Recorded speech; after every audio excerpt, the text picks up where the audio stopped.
ان کے لیے دعا کرے، دعا کی نیت سے، دعا کے غرض سے یا دعا کے مقصد سے قبرستان جایا جاتا ہے، اور جانا یہ مشروع ہے۔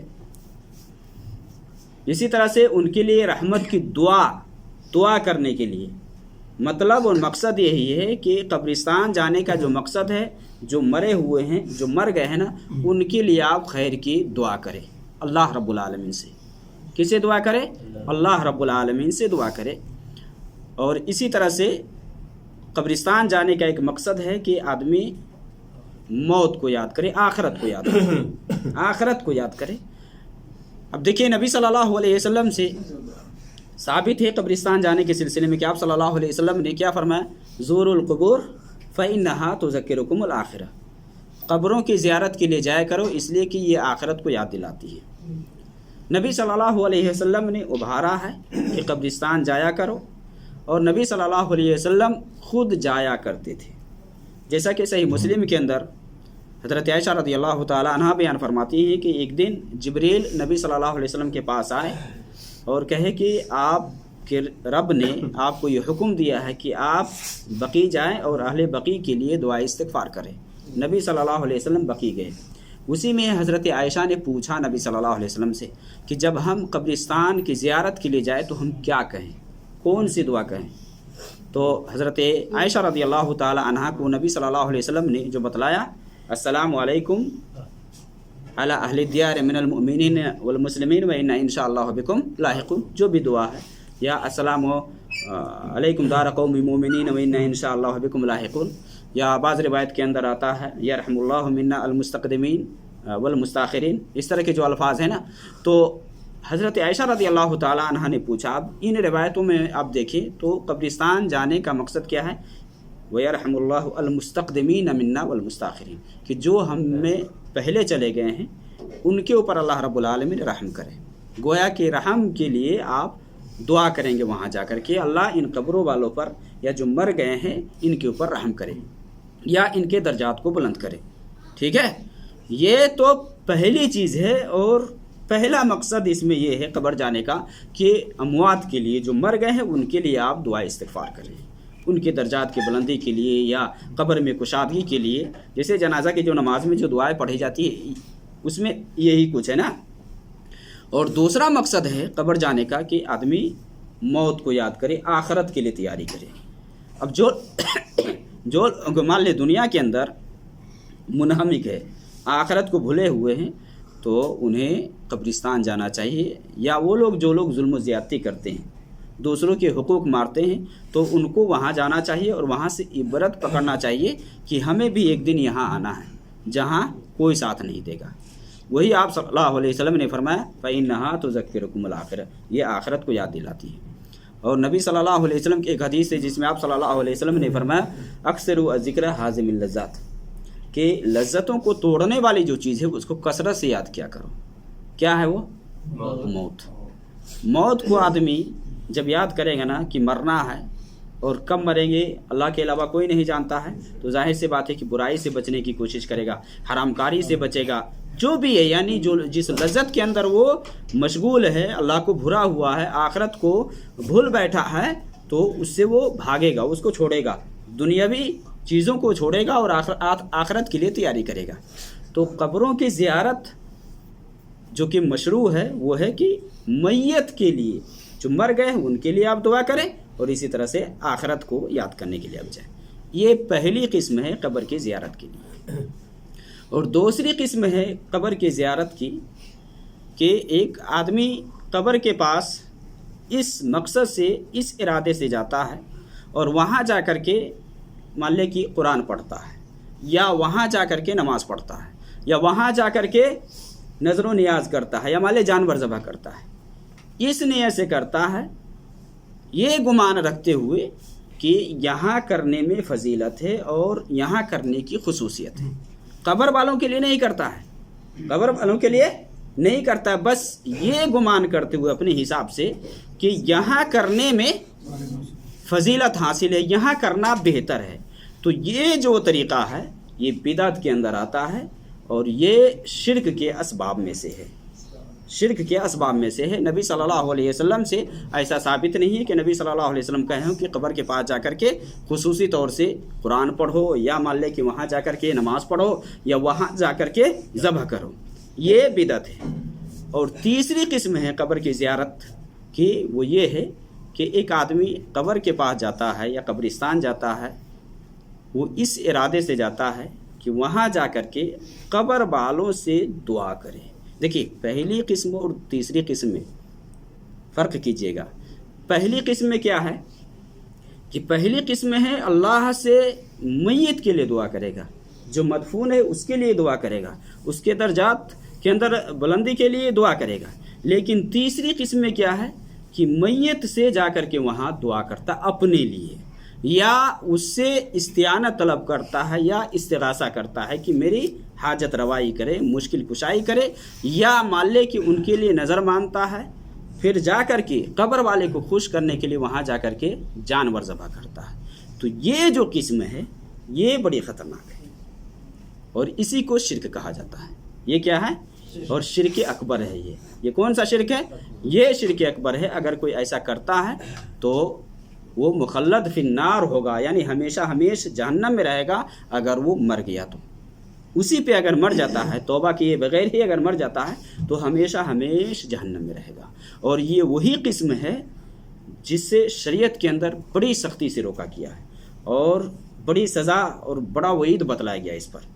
جیسا کہ نبی صلی اللہ علیہ وسلم کی وہ حدیث صحیح بخاری کے اندر کہ جس میں حضرت عائشہ رضی اللہ تعالیٰ عنہ بیان فرماتی ہے کہ ام سلمہ اور ام حبیبہ رضی اللہ عنہما یہ دونوں حبشہ گئی تھی، حبشہ، اور حبشہ میں کنیسہ میں انہوں نے دیکھا کہ وہاں کے جو یہودی تھے، وہ نصرانی تھے، وہ لوگ کیا کرتے تھے کہ انہوں نے دیکھا، یعنی ام سلمہ اور ام حبیبہ نے دیکھا کہ وہاں یہ لوگ مجسمے بنائے ہیں یا فوٹوز وغیرہ لگائے ہوئے ہیں یا تصویریں چسپاں کیے ہوئے ہیں۔ تو آ کر کے انہوں نے نبی صلی اللہ علیہ وسلم سے اس کا تذکرہ کیا کہ ایسا ایسا ہم نے دیکھا ہے کہ وہاں لوگ اس طرح سے کرتے ہیں اور فوٹوز لگائے ہوئے ہیں اور تصویریں چسپاں کیے ہوئے ہیں۔ تو نبی صلی اللہ علیہ وسلم نے یہ فرمایا کہ ان کے اندر جب نیک لوگ مر جاتا ہے، جب ان کے اندر نیک آدمی یا نیک بندہ جب مر جاتا ہے تو کیا کرتا ہے یہ لوگ؟ بنو علی قبرہ مسجدہ، ان کی قبر پر مسجد بناتے ہیں، وصوروا فیہ تلک الصور، اور اس کے اندر نقشہ بناتے ہیں یا فوٹو بناتے ہیں یا مجسمہ بناتے ہیں۔ کیا کرتے ہیں؟ اس میں فوٹو بناتے ہیں یا اس کی شکل کو بناتے ہیں اس میں۔ آپ صلی اللہ علیہ وسلم نے کیا فرمایا؟ اولئک شرار الخلق عند اللہ، کہ یہ لوگ اللہ کے نزدیک سب سے بدترین لوگ ہیں، سب سے بدترین مخلوق ہے۔ کون؟ کہ جو لوگ قبر پر مسجد بناتے ہیں۔ یعنی مسجد بنانے کا کیا مطلب ہے کہ یعنی وہی عمل وہاں کرتے ہیں جو مسجد میں ہوتا ہے، وہ سب عمل کرتے ہیں۔ قبر کو مان لے کے بنا کر کے اس کے سامنے رکوع سجود کرے، ان کے لیے ذبح کرے، ان کے لیے نظر و نیاز کرے، یہ سب۔ تو آپ صلی اللہ علیہ وسلم نے فرمایا کہ یہ لوگ بدترین مخلوق ہیں۔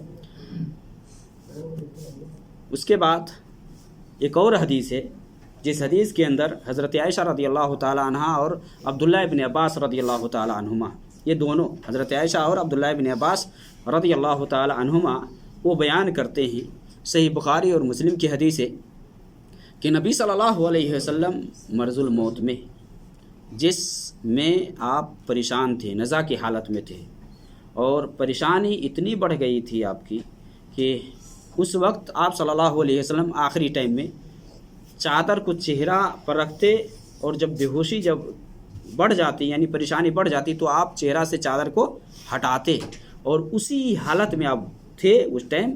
تو آپ صلی اللہ علیہ وسلم نے یہ کہا، لعنت اللہ الیہود، لعنت اللہ علی الیہود والنصارى اتخذوا قبور انبیائہم مساجد، کہ اللہ کی لعنت ہو یہود و نصارہ پر کہ انہوں نے اپنے انبیاء کی قبر کو کیا کیا؟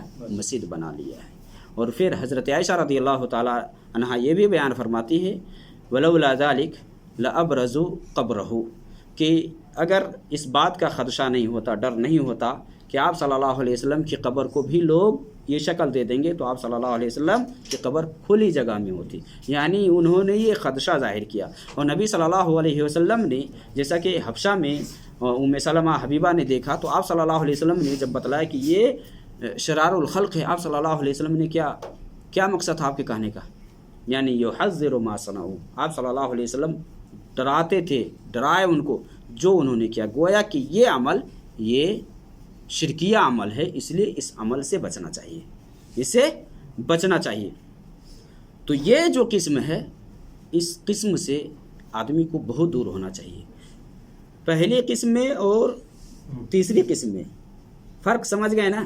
پہلی قسم ہے کہ میت کے لیے دعا کیا جاتا ہے، میت کے لیے اللہ سے مانگا جاتا ہے، لیکن تیسری قسم کیا ہے کہ ان کو شفا یعنی سفارشی سمجھ کر کے پکارا جاتا ہے، حاجت روائی اور مشکل کشائی کیا جاتا ہے، حالانکہ یہ کچھ نہیں کر سکتے ہیں، یہ کچھ نہیں کر سکتے، بلکہ ان کے لیے دعا کرنے کے سلسلے میں آیا ہے۔ تو یہ چیز ہمیں سمجھنا چاہیے کہ اپنے ایمان کو میرے بھائی مضبوط کیجئے۔ ایمان اگر آپ کا کمزور ہوا تو پھر سمجھ لے کہ آخرت کے اندر کامیابی نہیں ہے۔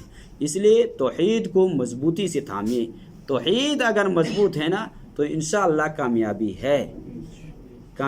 ہے۔ لیکن توحید کے اندر اب مان لیں کہ ایک آدمی ہے بہت نماز روزہ کرتا ہے، بہت صدقہ تو خیرات کرتا ہے، بہت مسکینوں کو کھلاتا ہے، لیکن اس کا توحید صحیح نہیں ہے، کامیاب نہیں ہوگا۔ ابھی بتلا گیا تھا نا ایک دن یا 2 دن پہلے ایک حدیث کے بارے میں کہ حضرت عائشہ رضی اللہ تعالی عنہ نے نبی صلی اللہ علیہ وسلم سے پوچھا، عبداللہ ابن صحیح مسلم کی حدیث ہے نا، عبداللہ ابن جدعان کے بارے میں پوچھا کہ نبی صلی اللہ علیہ وسلم یہ عبداللہ ابن جدعان یہ زمانہ جاہلیت میں یا اسلام سے پہلے، حالانکہ اس کی موت بھی اسی پہ ہوئی، یہ صلہ رحمی کرتا تھا اور بہت زیادہ نیکی کرتا تھا، تو کیا اس کو آخرت میں فائدہ ہوگا؟ تو آپ صلی اللہ علیہ وسلم نے کہا کہ نہیں، اس کو فائدہ نہیں ہوگا۔ کیوں؟ کیونکہ اس نے ایک دن بھی نہیں کہا کہ اللہ تعالیٰ مجھے قیامت کے دن معاف کر دینا، لم یقل یوما رب اغفر لی خطیئتی یوم الدین۔ گویا کہ توحید اگر نہیں ہے تو کوئی عمل قبول نہیں ہے، سارے عملوں کا انحصار یہ توحید کے اوپر ہے۔ آخرت کے اندر قبول ہونے کے لیے اگر آپ کے اندر توحید ہے، وہ توحید اگر مضبوط ہے، یعنی اللہ کی ذات میں، اللہ کے صفات میں آپ کسی کو شریک نہیں کرتے تھے، کسی کو بھاگیدار نہیں جانتے تھے، تو انشاءاللہ عمل کے اندر اگر کوتاہی ہے بھی نا تو ایک دن اگر جہنم میں گئے بھی تو سزا کٹ کر کے اب جنت میں آئیں گے۔ یہ اہل توحید کی خصوصیت ہے، اہل توحید کی خصوصیت ہے۔ ہاں یہ مت سمجھے گا کہ ہم توحید ہی مضبوط کرتے ہیں اور نماز نہیں، جب نمازی نہیں تو کیسے آپ توحید کو مانتے ہیں؟ صرف مان لینے کا نام نہیں ہے کہ آپ اللہ پر ایمان لے آئے اور اللہ کی عبادت ہی نہ کریں، یہ سب فائدہ مند نہیں ہے۔ یعنی جو عمل اللہ کے ساتھ خاص ہے نا، آپ اللہ کی عبادت بچا لائیں، اللہ کی عبادت میں کسی اور کو شریک اور بھاگے دار نہ جانیں، اور پھر اگر کہیں کوتاہی ہو جائے، کمی ہو جائے تو اللہ رب العالمین سے معافی کا سوال کریے، اللہ رب العالمین سے معافی مانگیے، اللہ رب العالمین معاف کرنے والا ہے۔ اور وہ آیت جس کے بارے میں بتلایا گیا تھا کہ ان اللہ لا یغفر ان یشرک بہ ویغفر ما دون ذلک لمن یشاء، کہ اللہ رب العالمین شرک کے علاوہ جو بھی گناہ ہے اگر چاہے گا تو معاف کر دے گا۔ یہ اللہ کی مشیت کے تحت ہے، اللہ چاہے گا تو معاف کر دے گا، اگر چاہے گا تو سزا دے گا۔ تو شرک یہ ایسا عمل ہے میرے بھائی جو محبط اعمال ہے، سارے عملوں کو برباد کر دیتا ہے۔ نبی صلی اللہ علیہ وسلم کو یہی نہ بتلایا گیا لقد اوحی الیک وإلی الذین من قبلک لئن اشرکت لیحبطن عملک، کہ عملک، کہ آپ کے طرف اور آپ سے پہلے جو بھی آئے ہیں ان کی طرف یہ وہی بھیجی گئی کہ اگر آپ نے بھی شرک کیا تو آپ کے اعمال ضائع ہو جائیں گے، لیحبطن عملک ولتکونن من الخاسرین۔ تو اس پر دھیان دینے کی ضرورت ہے۔ انشاءاللہ اگلے ہفتہ پھر ہم بات کریں گے اس پر، کیونکہ یہ درس مسجد میں ہے اور مسجد میں آپ لوگ آتے نہیں ہیں مغرب میں، تو وہی درس ابھی بتلایا گیا ہے کچھ تفصیل کے ساتھ۔